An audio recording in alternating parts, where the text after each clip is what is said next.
حضرت ابو بکر صدیق کا زمانہ تھا تو ایک شخص ملک شام کا رہنے والا، بڑا قرضہ چڑھ گیا اس پہ، تو وہ حضرت ابو بکر صدیق کے پاس آیا، کہنے لگا آپ امیر بھی ہیں اور امیر بھی ہیں، دونوں باتیں، ایک امیر یہ ہے کہ مسلمانوں کے سربراہ ہیں، اور دوسرا اللہ نے آپ کو مال و دولت بھی عطا فرمایا ہے، تو میرے اوپر قرضہ چڑھ گیا ہے تو مہربانی فرمائے۔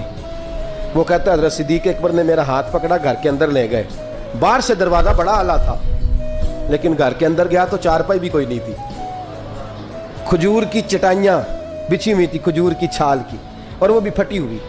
فرماتے ہیں سیدنا صدیق اکبر نے بٹھا لیا مجھے اور مجھے کہنے لگے یار تجھے ایک عجیب بات نہ بتاؤں؟ کہ بتائیے۔ فرمانے لگے 3 دن ہو گئے میں نے اناج کا دانہ بھی نہیں کھایا، کھجور کے اوپر گزارا کر لیتا ہوں، میں آج کل حالات میرے ٹھیک نہیں ہیں۔ لگا جی پھر میں کیا کروں؟ تو آپ فرمانے لگے تو عثمان غنی کے پاس جا۔ کس کے پاس؟ شخص کہنے لگا جی مجھے تو بہت سارے پیسے چاہیے۔ تو آپ نے فرمایا تیری سوچ وہاں ختم ہوتی ہے جہاں سے عثمان کی سخاوت شروع ہوتی ہے، تیری سوچ وہاں تو جو سوچتا ہے نا اتنے ملیں گے، تیری ختم ہوتی ہے سوچ جہاں سے عثمان کی سخاوت شروع ہوتی ہے، تو جا۔ کہنے لگا جی آپ کا نام لوں؟ فرمایا ضرورت ہی نہیں پڑے گی۔ کہا جی میں ذکر کروں گا کہ مجھے امیر المومنین نے بھیجا ہے۔ فرمایا ضرورت ہے، صرف اتنا تو جا کے بتانا کہ میں مقروض ہوں اور رسول اللہ کا نوکر ہوں صلی اللہ علیہ، اتنا بتانا کہ مسلمان ہوں، مصطفیٰ کا غلام، بس، اور کسی اضافے کی ضرورت ہے۔ کہا جی وہ دلیل مانگیں گے؟ فرمایا عثمان خیرات کرتے تفتیشیں نہیں کرتا، عثمان اللہ کی راہ میں دیتے ہوئے تفتیشیں 10 روپے دینا اور 100 بات سنانا فقیر کو، تک تو نہیں نا، 10 روپے اور 100 قسم کے تانے نہ دے تو میاں چشم پوشی کر جا، تجھے کس نے اجازت دی ہے ٹٹولنے کی، پھولنے کی اور کرودنے کی؟ یہ حال اگر تیرے ساتھ کیا جائے، رب اگر تجھے ٹٹول کے دے تو تیرا کیا بنے؟ رب کریم اگر تجھے ٹٹول کے دے کہ پہلے بتا نمازیں کتنی پڑھی ہیں، سویرے اٹھتا ہے کہ نہیں، تو تیرا کیا حال ہوگا؟ تو ٹٹولتا پھرتا ہے 10 روپے دینے کے لیے۔ حضرت عثمان غنی کی عادت نہیں، وہ شخص کہتا ہے میں چلا گیا، پوچھتا پوچھاتا دروازے پہ پہنچا، دروازے پہ دستک دی تو حضرت عثمان غنی کے اندر سے بولنے کی آواز ہے، اپنے بچوں کو ڈانٹ رہے ہیں، کہتے ہیں یار تم لوگ شہد کے اندر، دودھ کے اندر شہد ملا کے پیتے ہو، خرچہ تھوڑا کم کرو، اتنا خرچہ تم نے بڑھا دیا ہے، تم دودھ کے اندر دودھ بھی میٹھا شہد بھی میٹھا، ایک چیز کھا لو، کو بیمار ہو 2 چیزیں استعمال کرتے ہو۔ کہتے ہیں میں نے کہا ابو بکر تو بڑی باتیں بتا رہے تھے، اور اس قسم کے کئی واقعات حضرت عثمان غنی کے ساتھ ہوئے، وہ تو بڑی باتیں بتا رہے تھے، اور یہ آدمی دودھ شہد سے لڑائی کر رہا ہے اور مجھے کئی ہزار درہم چاہیے، دینار چاہیے، مجھے دے گا؟ فرماتے ہیں اب وہ ڈانٹ کے باہر آئے، میں دروازے پہ تھا، آتے ہی کہنے لگے میں آیا نا، تو جب میں نے السلام علیکم کہا تو وہ سمجھ گئے میں مسلمان ہوں۔ کہتے وعلیکم کہا تو پہلا جملہ انہوں نے جو بولا وہ ان کے بڑے پن کا مظاہرہ تھا۔ کہنے لگے بچوں کو ایک بات سمجھانی تھی، آنے میں مجھے 1.5-2 منٹ لگ گئے، تو دروازے پہ کھڑا رہا، مجھے معاف کر دینا۔ بڑے لوگوں کی بڑی باتیں، بڑے لوگوں کی بڑی باتیں، اتنا بڑا قد ہے اتنا بڑا اخلاق ہے۔ کہنے لگے تجھے ایک بات بچوں سے کرنے لگ گیا تھا، تجھے انتظار کرنا پڑا، ذرا درگزر کرنا۔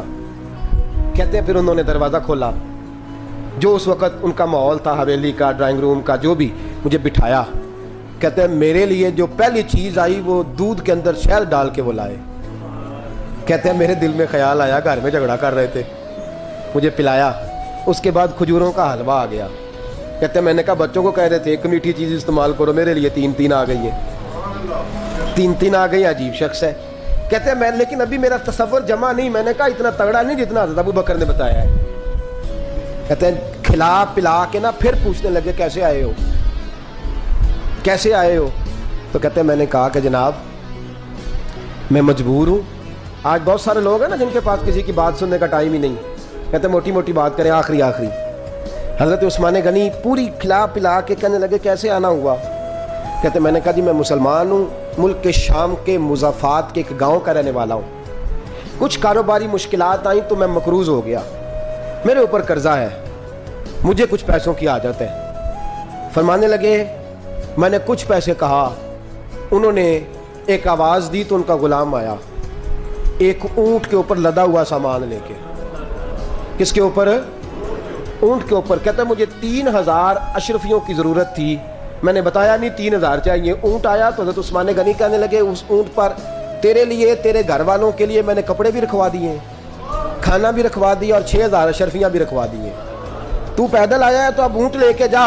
کہتے میں نے کہا حضور اونٹ واپس کون کرنے آئے گا؟ کہنے لگے واپس کرنے کے لیے دیا ہی نہیں تو تحفہ ہے, تو لے جا. کہتے میں کہاں سے چلا تھا ڈھونڈتا اور مدینے میں آیا, اور جب مدینے میں آیا تو پھر اللہ نے جھولی بھر کے عطا فرمایا. کہتے میری آنکھوں میں آنسو آ گئے اور میں نے کہا حضور آپ نے تو میری ضرورت سے کہیں بڑھ کے نواز دیا ہے, مجھے معاف کیجئے گا. میں سوچ رہا تھا کہ دودھ شاید پہ گھر میں لڑائی ہو رہی ہے. آپ فرمانے لگے رب نے جو مجھے پیسے دیے ہیں اس لیے نہیں دیے کہ میری اولادیں موج مستی کرتی پھرے, میرے مالک نے مجھے نوازا ہے تاکہ میں محمد عربی کی امت کی نوکری کروں صلی اللہ علیہ. یہ سخاوت کا حال. فرماتے میں نے نہیں بتایا کہ مجھے سیدنا صدیق اکبر نے بھیجا ہے. فرماتے میں دروازے تک گیا تو میں نے کہا شکریہ, جزاک اللہ, آپ کی مہربانی. تو مسکرا کے فرمانے لگے میرا شکریہ ادا نہ کر, ابو بکر صدیق کا کر. میرا نہ شکریہ ادا کر, شکریہ ابو بکر صدیق کا جس نے تجھے یہ رستہ دکھایا ہے.